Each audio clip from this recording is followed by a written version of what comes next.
There is a wide range of abuse, from not paying workers minimum wage or overtime to an employer controlling your housing and identification documents. Now the I-Team with people who say they were abused, emerging out of the shadows, exposing employers. And tonight, our exclusive interview with the leader of Chicago's new Office of Labor Standards. I end up in something that I could call the closet that was turned into a bedroom. That was shocking. Anya Jakubik took part in an au pair program, moving from Poland to a small town in Indiana in her early 20s. She says her living quarters were the size of a small closet with no window. I think that was terrifying for me. I had to realize that after a while that no, that wasn't okay, that living in that condition. Jakubik left the program after 3 months, but says her experience inspired her to help workers demand rights they are guaranteed under the law. The question is, if you want to leave that day, could you? Could you just pack and go? And often if people say no because I live there, because they are my landlords or they have my passport. Labor trafficking can be very hard to prove legally because you have to meet certain criteria. According to the FBI, to be considered labor trafficking, the person has to be exploited through force or coercion.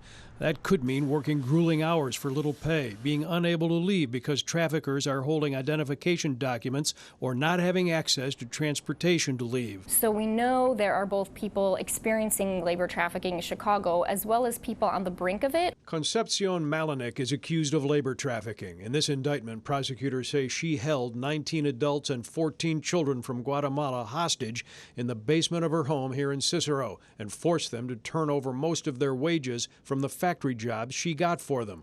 She was arrested last March and is locked up awaiting trial in federal court. She has pleaded not guilty. Juan Sandoval moved here from Mexico 15 years ago seeking a better life. There was no option. I needed to earn money, so I had to do it. He says he has been underpaid and taken advantage of at various restaurant and printing jobs. We are so vulnerable. They don't appreciate a human being. They want to make money for them.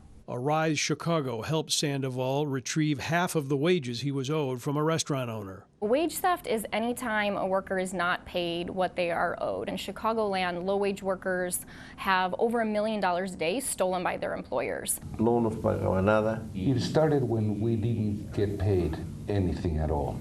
And then we started getting paid 25 cents for each car we washed.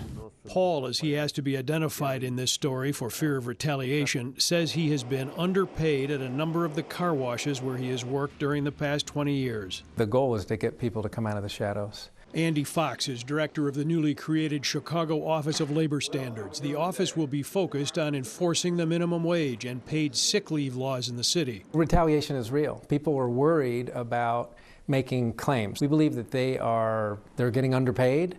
Their rights are getting violated, and they need to come to us if they work in the city. This new website simplifies the process of filing claims. The plan is to soon add forms in additional languages. Places where immigrants are taken advantage of or where they might have a language barrier. Nail salons, construction industry, areas where non-English speakers might not feel comfortable in making a complaint. Arise Chicago hopes to partner with the new city office to protect workers' rights, from wage theft to alerting federal authorities if labor trafficking is suspected. These are the types of things that people don't think are happening in our own backyard, but they are. And it is happening in Chicago's backyard with regularity, according to experts who are fighting the problem. Arise Chicago has supported workers to recover nearly $9 million in owed wages and compensation.